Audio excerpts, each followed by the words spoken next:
नमस्कार दर्शक बंधु मुझे आपको स्वागत करुच्ची आदित्य परिवार को। तो वर्तमान आम अच्छे शिवानी गणनाट्य कैंप रे आम सहित अच्छा Shivani Gananatya dance choreographer Romeo sir. तो चलते रोमियो सर सहित आज किसी कथा चलित वर्ष 2026-27 यात्रा ऋतु शिवानी कौन कौन सब नाटक से प्रस्तुत कर नाटक जो गीत रही से गीत से केमती डांस कौन कौन प्रैक्टिस कर नुआ नुआ कौन डांस से आपको भेटी देवे से विषय में रोमियो सर सहित किसी कथा सर आपन आदित्य परिवार को स्वागत। केमती अछंती? सर्वप्रथम सबू दर्शक देवता को मोर भूमिष्ठ प्रणाम मथारुआ नमस्कार। भल अच्छी नुआ यात्रा ऋतु नुआ नुआ कर पार्टी मध्य बाहरी केतेटी डांस को लेकिन आपण बाहरी चंती? हमर 12टी खंडे डांस प्रस्तुत करिचु। गत वर्ष आमे गोटे नूतन डांस करथलु जोटा यात्रा इंडस्ट्री के करनांती जोटा कि समस्त करचंती गणेश कि करचंती नृसिंह अवतार कि करचंती प्रत्येक डांस दिव्यांग करचंती कि आमे प्रथम थर पई गोटे नुआ प्रयास करके आमे करचु शनिदेवंकर नवग्रहंकर जे आदिदेष्ट देवता तांको पर डांस करथलु शनिदेव डांस ताकू बहुत लोक भल पाया देले खंडेर बहुत भल पाया देले।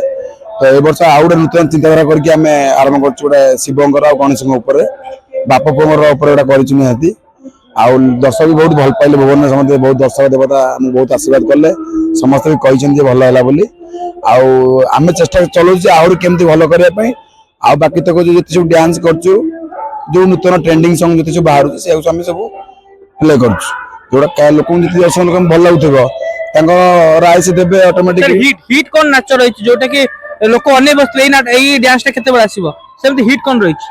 हिट रही वर्ष आमर जो नूतन आल्बम सब बाहर बर्तमान से नूतन आल्बम कर सब बेस्ट हूँ गणेश जो डांसटा होता आम लोक भी आम बहुत कहले से गणेश डांस आखड़ा देखते हम ना कौ दिन हम आम आज हम 2-3 राति 3 राति कर सारे प्ले से गणेश डांस 3 राति कर सारे लोक कमिटी लोक अनुरोध चलित वर्ष शिवानी गणनाट्य केते जण पिला को लेकी डांस टीम करी? आमर झील अच्छा 15 पुओ अच्छा 17 तो आम तार भितर पिला झील 15 पुओ 17 भाया पिला अच्छा टोटाल जेहेतु एबे पार्टी नुआ नुआ बाहरला मार्केट ऊपर को तो केते कष्ट लगुच केते समय आपण परिश्रम करूचंती?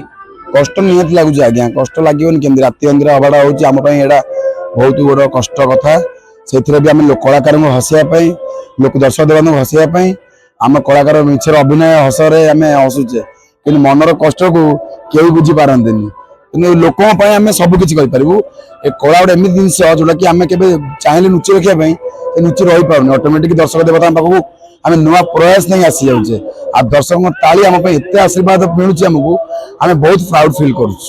जो नुआ नुआ डांसर सब आसुचंती यात्रा इंडस्ट्री को सब आपण कोठु आणुचंती? देखो यात्रा पार्टी जो मैंने सब रही अन्य पार्टी सब अच्छा मध्य आम कंटाक्ट रोचे कि आमर डांस जो मैंने अच्छा गाँ गहली जो आम साई पड़शार आम गाँ गहली जो पिला आणुचे कि चिन्ह परिचय मध्यम गोटे पिलार कलाकार से कला देखा चाहूँगी प्रतिभा देखा चाहूँगी तो आम आणिकी आम सुजोग दौचे तू कौन नाचु नाचिक देखा से नाचुची नाचिकी सक्सेस भी होची तार जो सांगठिक चिन्ह रोचे यात्रा पार्टी जो डांस पिला आसुच्च चिन्ह परिचय रोचे माध्यम कंटाक्ट कथबार्ता होमें नेक्स्ट वर्ष आसती यात्रा पार्टी को झील पिला माने घर लुचिकी पड़े आसती प्रथम नाचती अभिनय करती एबे से सब चली ना लुचिक आसुचंती? देखो ये बढ़िया कथा आप पचारे जे यात्रा पार्टी लोक झील पिला घर लुचिकी आसुले से गाँ गहली लोक बहुत निंदा करती डांस को बहुत माने खराब कहते खासकर झील पिला कि बर्तमान कलार माने सुजोग एत आड़ बढ़ीगला आप देखुते केते डीआईडी शो केते सब रियलिटी शो होची बर्तमान डांस को बहुत आगू गला आ बापा माँ मान आरंभ कर समस्त गार्डियंस आरंभ कर गाँ साथी मैंने बंधु मैंने मौसी मैंने सब जानीगला डांस खराब जिन नुहे आज्ञा डांस जहाँ भाग्य समस्त भाग्य डांस न थाए जहाँ भाग्य थाए से केवल लुचि रहे ना से ऑटोमेटिक फुटी बाहर तेणु एवं आग गलिया अपेक्षा एवं डांस मत बहुत लोक प्रशंसा कले आराम से बापा माँ निजे आनी छाड़ी आम छुआ सेफ्टी शिवानी पेटी खास कर जो आइटम डांस सब चले यात्रा रे जाकि लोक समस्त जानी यात्रा जो आइटम डांस देखिबू किंतु धीरे धीरे समाज को लेकिन यात्रा मध्य परिवर्तन हेलानी यात्रा रे गोटे प्रकार आम आइटम डांस अनेक गुड़े बिग बजेट अनुष्ठान आइटम डांस को प्रश्रय दौना शिवानी आइटम डांस चलुची ନାଇଁ ଆଜ୍ଞା ଆମର ଏଠି ଆମ ବାବୁଙ୍କର ପ୍ରଥମ କରି ବାବୁଙ୍କୁ ଧନ୍ୟବାଦ ଜଣେଇବି।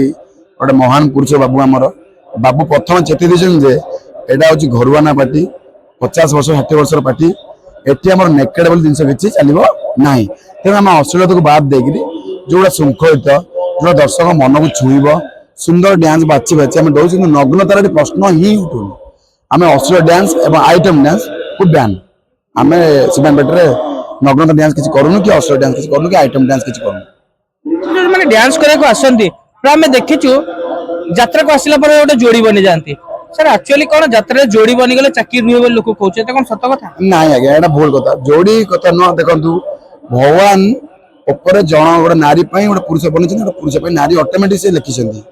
ତେଣୁ ଯଦି ତାଙ୍କ ମାଧ୍ୟମରେ ଗୋଟେ ମନ ମିଶି ପାରୁଛି ଏଟାକୁ ଆପଣ କଣ ମୁଁ କଣ କେହି ଚାହିଁଲେ ବି ଅଟକେଇ ପାରିବା ନାହିଁ। ତେଣୁ ଏଠି ଯୋଉ ଯୋଡି ବନୁଛି ଯେ ତା ଦରମା ଅଧିକା କି ଚାକିରି ମିଳେ ଏଟା ଆକ୍ଚୁଆଲି ଭୁଲ କଥା। କର୍ମ ଅନୁଯାୟୀ ଚାକିରି ଯଦି ତମ କର୍ମ ଠିକ ଥିବ ମାଲିକ ଆପଣଙ୍କୁ ବହୁତ ଭଲ ପାଇବ ଆଉ ନେକ୍ସଟ ବର୍ଷ ପାଇଁ ରଖିବ ଯେ ନାଇଁ ପିଲାଟି ଶୃଙ୍ଖଳିତ ଥାଉ। ଆଉ ଯୋଉଟା ଆପଣ କହୁଛନ୍ତି ଯେ ଯୋଡି ବନିଲା ପରେ ଚାକିରି ମିଳିବ ଏଟା ଭୁଲ ରଙ୍ଗ କଥା। ଯୋଡି ଏଟା ମନ ଯୋଉମାନେ ଶୃଙ୍ଖଳିତ ପିଲା ଆସିଲେ ତାଙ୍କ ମନ ଯଦି ମିଶିଲା ତାଙ୍କ ଭିତରେ ଭଲ ପାଇବା ବଢି ଉଠିଲା ସେ ଭଲ ପାଇଲେ ଘରୁ କଥାବାର୍ତ୍ତା ହେଲେ ଘର ଗାର୍ଡିଆନ କଥାବାର୍ତ୍ତା ହେଲା ପରେ ଘରଠୁ ଘର ତାଙ୍କ ଦି ଜଣ ମଧ୍ୟରେ କଥାବାର୍ତ୍ତା ହେଲେ ତାଙ୍କ ବାପା ମା ବାହାଘର କରନ୍ତି। ନା କି ସେ ଏଠି ଆଉ ଯୁଗ ଗଲାଣି ଆଗେ ସେ ଯୁଗ ଥିଲା ଆଗେ ସେମିତି କିନ୍ତୁ ଆଉ ସେମିତି କିଛି ନାହିଁ।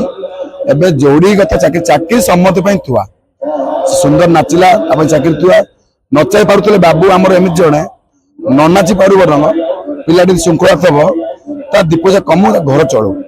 ଏଇଟା ହଉଛି ଶିବାନ ପେଟର ନୂଆ ପ୍ରୟାସ। କାହିଁକି ନା କଣ ପାଇଁ ସେଥିପାଇଁ କହନ୍ତି ଯେ ଶିବାନ ପେଟି ହଉଛି ଗୋଟେ କାରଖାନା। ଏଠି ସବୁ ପ୍ରଡକ୍ସନ ହନ୍ତି ଏଠି ହାତ ତିଆରି କଳାକାର କେତେ ଗଢି ଯାଇଛନ୍ତି।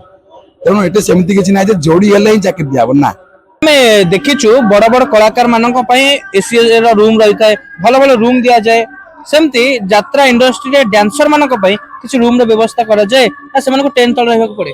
ନା ଟେଣ୍ଟ ତଳେ ଏଇଟା ଯୋଉ ଗୁଜବ କଥା ଆକ୍ଚୁଆଲି ସେମିତି କିଛି ନାହିଁ। କଳାକାର ଏଠି ବାବୁ ସମସ୍ତଙ୍କୁ ସମାନ ଆଖି ଦେଖନ୍ତି। ବଡ ଆର୍ଟିଷ୍ଟ ମାନେ ସେମାନେ ବହୁତ କଷ୍ଟ କରୁଛନ୍ତି, ରାତି ରାତି ଅନିଦ୍ରା ହଉଛନ୍ତି। ଆମର ଡ୍ୟୁଟି ହଉଛି ଘଣ୍ଟାଏ ରେକର୍ଡ ଡ୍ୟାନ୍ସ କଲେ ଲଭ ସଙ୍ଗ ଦି ଖଣ୍ଡ ନାଚିଲେ ଆଉ ସମସ୍ତେ ଏଠି ସମାନ ଭାବେ କଷ୍ଟ କରୁଛନ୍ତି। ସେ କିନ୍ତୁ ଯେହେତୁ ଜ୍ଞାନ ଏଇଠି ହିଁ ଥାଏ ପୁରା ମାନେ 30ଟା 40ଟା ଡାଇଲଗ ରଖିବାକୁ ଛୋଟିଆ କଥା କି ଆଜ୍ଞା ସେ ବହୁତ ଖଟନ୍ତି ଆର୍ଟିଷ୍ଟ। ତେଣୁ ବାକିର ରୁମ କଥା ଆମ ଏଠି ରୁମ କିଛି ଆଜି ପର୍ଯ୍ୟନ୍ତ କେହି ପିଲା କେହି କହିବେନି କି କମ୍ପ୍ଲେନ ଆମକୁ ରୁମ ଦିଅନ୍ତି ଟେଣ୍ଟ କରିଦିଅନ୍ତି ଏଇଟା ଆକ୍ଚୁଆଲି ଭୁଲ କଥା। ରୁମ ସମସ୍ତ ପାଇଁ ବଛାଇ ରଖା ହେଇଥାଏ। ଭଗବାନ ଉପରକୁ କରିଛନ୍ତି ସିନିୟର ଜୁନିୟର ବଡ ସାନ ପାଇଁ ସମସ୍ତେ ଭଲ ପାଆନ୍ତି ମାନେ ଭଗବାନ କରିଛନ୍ତି ଗଢିଛନ୍ତି। ତେଣୁ ବଡ ଭାଇ ଯଦି ଟିକେ ଅଧିକ ଭଲ ରୁମ ଟେ ପାଇଲା କଣ ଅସୁବିଧା କିଛି ନାହିଁ ତ ମୋ ବଡ ଭାଇଟା ରୁମ ପାଇଲେ ଭଲ ପାଇଲେ ଅସୁବିଧା କଣ ଅଛି କିନ୍ତୁ ଆମକୁ କେବେ ଖରାପ ରୁମ ଦେଇଛନ୍ତି କି? ଆମକୁ ତ ଖରାପ ରୁମ ଦେଇନାହାନ୍ତି। ଆମେ କଣ ପାଇଁ କହିବୁ କିଏ ଭଲ ପାଇଲା କି ଖରାପ ପାଇଲା ଆମେ ତ ଭଲ ରହିଲୁ ନା। ସାର୍ ଏ ଯୋଉ ଡ୍ୟାନ୍ସର ମାନଙ୍କୁ ଆପଣ କଣ୍ଟାକ୍ଟ କରନ୍ତି ଏସବୁ ଆପଣଙ୍କ ମାଧ୍ୟମରେ ଆସନ୍ତି ନା ମାଲିକ ଏଥିରେ ହସ୍ତକ୍ଷେପ କରନ୍ତି? ଦେଖନ୍ତୁ ମାଷ୍ଟର ମାନେ କିଛି କଣ୍ଟାକ୍ଟ କରନ୍ତି, ବାବୁ ମାନେ ବି ତାଙ୍କର ପୁଣା ଛୁଆ ଯୋଉମାନେ ରହିଲେ ଧର ଏ ବର୍ଷ ମୁଁ ଭଲ କଲି ଆଉ ନେକ୍ସଟ ବର୍ଷ ଏଠି ରହିଲି ମୁଁ ବାବୁଙ୍କ ଥ୍ରୁରେ ରହିଲି ନା। ଏଠି ସବୁ ଆମେ ବାବୁଙ୍କର ପିଲା ବାବୁ ହଉଛନ୍ତି ବାପା। ଖାଲି ଆମ ମାଧ୍ୟମ କଣ ନା ଆମେ ଡକେଇ ଦଉଛୁ ବାବୁ ରଖନ୍ତି ପିଲାଟି ସୁନ୍ଦର ପିଲାଟି ଶୃଙ୍ଖଳିତ ପିଲାଟି ବାବୁ ତାଙ୍କ ଦରମା ଲେଖିକିରି କଥାବାର୍ତ୍ତା ଲିଷ୍ଟ କରନ୍ତି କିମ୍ବା ଏଗ୍ରିମେଣ୍ଟ କରନ୍ତି। ସମେତ ଆମେ ବାବୁଙ୍କ ପିଲା ନା ଆମେ କୋଉଟା ପିଲା ଇଏ କରିବେ। ସାର୍ ଆମେ ଅନେକ ଥର ଦେଖିଛୁ ଯେତେବେଳେ ଆମେ ଭିଡିଓ ପକାଉ ଭିଡିଓ ତଳେ କମେଣ୍ଟ ଆସେ ମୁଁ ବି ନାଚିବାକୁ ଚାହୁଁଛି ମତେ ଯାତ୍ରା ଇଣ୍ଡଷ୍ଟ୍ରିରେ ସୁଯୋଗ ମିଳୁନି। ଯଦି ଏମିତି କାହା ପାଖରେ ଟ୍ୟାଲେଣ୍ଟ ଥାଏ ସେ ଯାତ୍ରାକୁ ଆସିବାକୁ ଚାହୁଁଛି ସେ କଣ ସତରେ ଆସି ଯାତ୍ରାରେ ପରଫର୍ମ କରିପାରିବ? ଦେଖନ୍ତୁ ବହୁତ ପିଲା ଏଇ ଯୋଉ କଥା ଆପଣ କହିଲେ ବହୁତ ଛୁଆ ମାନେ ଟ୍ରିକ୍ ମାନେ ଜାଣିଛନ୍ତି ସମସ୍ତେ ଏଇ ଚାକିରିଟା ପାଇଗଲେଣି କମେଣ୍ଟ ମାଧ୍ୟମରେ।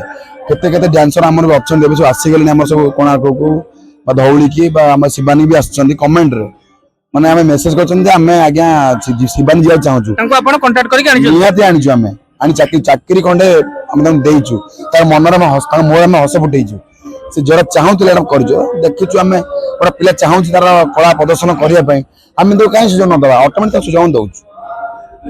ଏଇ ଯୋଉ ତାଙ୍କ ପାଖରେ ଯୋଉ କଳାଟି ରହିଛି ସେମାନେ ଆସିକି ନାଚୁଛନ୍ତି କଳା ପାଇଁ ସେ ଯୋଉ ପାରିଶ୍ରମିକ ପାଆନ୍ତି କଳାକାର ମାନେ ସେମାନେ ମାସିକିଆ ହିସାବରେ ପାଆନ୍ତି ନା ବଡ ବଡ କଳାକାରଙ୍କ ଭଳିଆ ବର୍ଷିକ ଏଗ୍ରିମେଣ୍ଟ କରନ୍ତି? ନା ନା ନା ମାସିକିଆ ପାଆନ୍ତି ଦରମା ମନ୍ଥଲି ମିଳେ ଆରାମସେ ପିଲାଙ୍କୁ ଆପଣ ପଚାରି ବୁଝିଦେବେ। ଆପଣ କେବେ ରାତିକି ଆସି ଆପଣ ପିଲାଙ୍କୁ ବୁଝିବେ ତାହେଲେ ଆମ ପିଲାଙ୍କୁ ପଚାରି ଆପଣ ପିଲା ବୁଝନ୍ତୁ କାରଣ ଏବେ ମୁଁ ଅଧେରି କହୁଛି ପାର୍ଟି ପାଇଁ ନିଜ ପାର୍ଟି ପାଇଁ ନା ମାଲିକ ଆମକୁ ଏଠି ଭଲ ଖାଇବା ପିଇବା ରଖିଛନ୍ତି ପଇସା ଗଣ୍ଡେ ଭଲ ଦଉଛନ୍ତି। ସବୁ ଯାହା ଯାହା ପାରିଶ୍ରମ ଯୋଉ ପିଲାଙ୍କର ତାଙ୍କୁ ସେଇ ପାରିଶ୍ରମ ଦିଆଯାଉଛି। ମୋର 8 ଟଙ୍କା ମୁଁ 8 ଟଙ୍କା ହିଁ ପାଉଛି ସେ ମୋଠୁ 10 ବର୍ଷ ଆଗୁଆ ରହିଲେଣି ତାର 10 ଟଙ୍କା ତାକୁ 10 ଟଙ୍କା ଦିଆଯାଉଛି। আচ্ছা যাত্রায় সমস্ত ড্যান্সরଙ୍କର দরমা সমান নଥାଏ অভিজ্ঞতা অনুসারে দরমা পায় অভিজ্ঞতা অনুসারে দরমা କରାଯାଏ সিনিয়র জুনিয়র অনুসারে দরমা କରାଯାଏ। ସେ 10 ବର୍ଷ 15 ବର୍ଷ ରହିଲାଣି ଇଏ ପିଲାଟି ନୂଆ ଆସିଛି ନୂଆ ଆସିଲେ ବି ନୂଆ ଆସିକି ପିଲା ଭଲ ଦରମା ପାଇଲେଣି କାହିଁକି ତାଙ୍କର ସେ କର୍ମର ଦକ୍ଷତା ଅଛି ଦକ୍ଷତା ଅନୁସାରେ ପଇସା। স্যার ଆପଣ ଜଣେ ଡ୍ୟାନ୍ସର ଆଜି ଆସି କୋରିଓଗ୍ରାଫର ହେଇଗଲେଣି ତ ଏବେ ବି ମଞ୍ଚକୁ ଯିବାକୁ ପଡୁଛି କି? ହଁ ନିଶ୍ଚିତ ମୁଁ ତ ରହିପାରିବିନି ଜମା ମୁଁ ଯାହାହେଲେ ମୋଟାମୋଟି ମତେ ନାଚିବାକୁ ବହୁତ ଭଲ ଲାଗେ କାଳେ ମୁଁ ନାଚ ବସିଗଲେ ମୁଁ ନାଚ କାଳେ ବସିଯିବ ସେଥିପାଇଁ ଆମେ କଳାକାର ଆଜ୍ଞା ଆମ କଳା ଆମ ଧର୍ମଟା ହିଁ ହଉଛି ଆମେ ପେଣ୍ଡାଲରେ କଳା ଦେଖେଇବୁ ତେଣୁ ମୁଁ ଦେଖିବାରେ ଯଦି ଆମେ ନିଜେ ନାଚୁଛେ ଆମ ନିଜର ଫିଜିକାଲ ଫିଟନେସ ଟା ଠିକ ରହୁଛି। ଯେତେବେଳେ ପିଲାମାନେ ଆପଣଙ୍କ ପିଲାମାନେ ଯାଇ ମଞ୍ଚରେ ପରଫର୍ମ କରୁଛନ୍ତି ତାଙ୍କ ସହିତ ଯେତେବେଳେ ଆପଣ ଯୋଡି ହେଇଯାଉଛନ୍ତି ସେମାନେ କେତେ ଏକ୍ସାଇଟେଡ ହେଇଯାଉଛନ୍ତି ବହୁତ ଏକ୍ସାଇଟେଡ ହଉଛନ୍ତି ଆମ ସାର୍ ଆସିଛନ୍ତି ପିଲା ଡରିକି ବି ଆହୁରି ନାଚ ଗୁଡା ଖରାପ করে ତାକୁ ଭଲ କରୁଛନ୍ତି ତ ଏଟା ବି ମୁଁ ସମୂହ ଓଡ଼ିଶା ସାରା ଯେତିକି ଡ୍ୟାନ୍ସ କୋରିଓଗ୍ରାଫର ମାନେ ଅଛନ୍ତି ମୁଁ ତାଙ୍କୁ ଏଇ ଗୋଟେ କଥା କହିବାକୁ ଚାହୁଁଛି ଯେ ଆପଣ ବି ଆପଣ ପିଲାଙ୍କ ସାଙ୍ଗେ ମିଶିକି ଆପଣ ମାନେ ହାତକୁ ହାତ ମିଳେଇ ଚାଲି ପାଇଲେ ନୂତନ ସଂଗଠନ ନୂତନ ଟିମଟି ସୁନ୍ଦର ଭାବେ ଚାଲିବ ଏଟା ତ ଶେଷରେ ଶିବାନୀକୁ ଭଲ ପାଉଥିବା ଦର୍ଶକ ମାନେ ଯୋଉମାନେ ଶିବାନୀକୁ ବିଶେଷ କରି ଭଲ ପାଉଛନ୍ତି ସେମାନଙ୍କୁ ଆପଣ ଭିଡିଓ ମାଧ୍ୟମରେ କଣ କହିବେ? ମୁଁ ତ ଏତିକି କହିବି ସାରା ଦର୍ଶକ ଦେବତା ମାନଙ୍କୁ ଆପଣ ମାନେ ମୁଁ ଅଧିକା କଣ କହିବି ଶିବାନୀ ପାଟିକି ସାରା ଦର୍ଶକ ଦେବତା ଓଡ଼ିଶା ସାରା ଓଡ଼ିଶା ବାହାରୁ ବି ସମସ୍ତେ ଜାଣିଛନ୍ତି ଶିବାନୀ ହଉଛି ଯାତ୍ରା ଜଗତର ନମ୍ବର 1 ଅନୁଷ୍ଠାନ ତେଣୁ ଶିବାନୀ ମାଧ୍ୟମରେ ମୁଁ କହିବା ବୋଧେ ମୋତେ କମ ପଡିଯିବ ଦର୍ଶକ ଦେବତା ଜାଣିଛନ୍ତି ଶିବାନୀ ଜନ୍ମରୁ ତାର ବ୍ରାଣ୍ଡ କରି ଆସିଛି ଏବେ ବି ସେ ବ୍ରାଣ୍ଡର ଅଛି ଆଉ ସୁନ୍ଦର ପରିବେଶ ଶିବାନୀର କେବେ ଅଶ୍ଳୀଳତା ନାହିଁ ଶିବାନୀ କେବେ ଅଭଦ୍ରାମୀ ନାହିଁ ଶିବାନୀ ଏକ ସୁନ୍ଦର ଅନୁଷ୍ଠାନ ଆଉ ସୁନ୍ଦର ହେଇକି ହିଁ ସେ ରହିବ। ତ ନିଶ୍ଚିନ୍ତ ଭାବରେ ଆମେ ରୋମିଓ ସାରଙ୍କ ସହିତ କଥା ହଉଥିଲେ ଢେର ସାରା କଥା ମଧ୍ୟ ଜାଣିଲେ ଯାତ୍ରା ବିଷୟରେ ଶିବାନୀ ଗଣନାଟ୍ୟ ବିଷୟରେ ତ ଆପଣ ମାନେ ଆପଣଙ୍କ ଅଞ୍ଚଳକୁ ଯେତେବେଳେ ଶିବାନୀ ଗଣନାଟ୍ୟ ଯାଉଛି ଆପଣ ନିଶ୍ଚିନ୍ତ ଶିବାନୀର ଟେଣ୍ଟ ଭିତରକୁ ଆସନ୍ତୁ ଶିବାନୀର ଡ୍ୟାନ୍ସକୁ ଏନ୍ଜୟ କରନ୍ତୁ ମେଲୋଡିକୁ ଏନ୍ଜୟ କରନ୍ତୁ ନାଟକକୁ ମଧ୍ୟ ଭଲ ପାଆନ୍ତୁ ରହିଲୁ ଯଦି ଭିଡିଓଟି ଆପଣଙ୍କୁ ଭଲ ଲାଗିଛି ଭିଡିଓଟିକୁ ନିଶ୍ଚିନ୍ତ ଲାଇକ୍ କରିବେ ଚ୍ୟାନେଲ ଯଦି ନୂଆ ଅଛନ୍ତି ଚ୍ୟାନେଲକୁ ସବସ୍କ୍ରାଇବ କରିବେ ରୋମିଓ ସାରଙ୍କ କଥା ଆପଣଙ୍କୁ କେମିତି ଲାଗିଲା ଆପଣ କମେଣ୍ଟ ମାଧ୍ୟମରେ ନିହାତି ଜଣେଇବେ ରହିଲୁ ପୁଣି ଦେଖା ଆଉ ଗୋଟେ ନୂଆ ଭିଡିଓରେ ସେଥି ପର୍ଯ୍ୟନ୍ତ ଆପଣ ଆମକୁ ବିଦାୟ ଦିଅନ୍ତୁ ଜୟ ଜଗନ୍ନାଥ।